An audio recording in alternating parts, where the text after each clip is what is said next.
C'était une chose suprême qui s'était passée en Égypte en vertu de l'agneau immolé et du sang versé et répandu. Et cela représente des éléments et des valeurs éternelles. Mais il fallait encore quelque chose de beaucoup plus grand. Tandis qu'un esclavage extérieur qui nous entraînait dans la condamnation du monde était détruit, il restait cependant encore un esclavage intérieur. Israël dans le désert représente la domination de la vie naturelle, de la vie du moi, de la chair. C'est le peuple de Dieu, ce sont ses rachetés. Ils sont dans le royaume. Ils sont les héritiers de la promesse.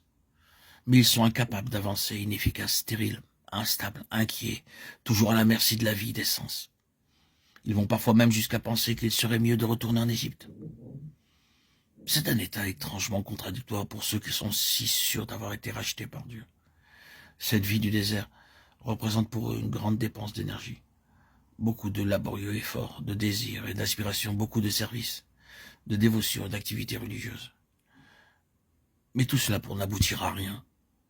C'est comme un vaste cercle dans lequel ils se retrouvent toujours, en fait, au point de départ. Nous en étions à ce point lorsque la signification plus pleine de la croix nous fut révélée dans notre désespoir. C'est dans la nature des choses. Nous n'apprenons jamais rien de manière vitale par la simple voie de l'information. Nous n'entrons réellement dans la valeur d'une chose. Nous n'apprenons jamais rien de manière vitale par la simple voie de l'information. Nous n'entrons réellement dans la valeur d'une chose qu'en étant accablés à l'extrême. Le Seigneur doit donc avoir beaucoup de patience pour constituer en nous une histoire spirituelle. Lorsque nos yeux finissent par s'ouvrir, nous nous écrions « Oh, pourquoi ne l'ai-je pas vu plus tôt ?» Mais il fallait que tout soit épuisé pour que nous puissions réellement recevoir une révélation. Et cela demande du temps.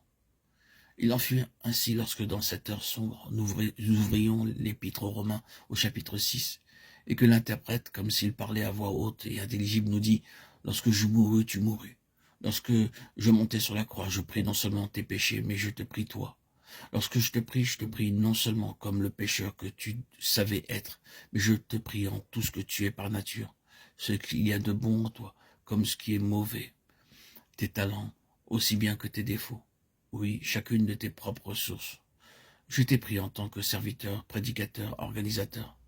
Ma croix signifie que même pour moi, tu ne peux pas être ni rien faire par toi-même. Mais si quelque chose doit être fait, tout doit être et venir de moi. Et cela signifie une vie de foi et de dépendance absolue. Ainsi, c'est à ce point précis que nous fûmes éveillés quant au principe fondamental de la vie même du Seigneur durant notre séjour ici-bas. À partir de ce moment, cela devint pour nous le principe pour toute chose. Et ce principe était rien de lui-même, mais toute chose de Dieu.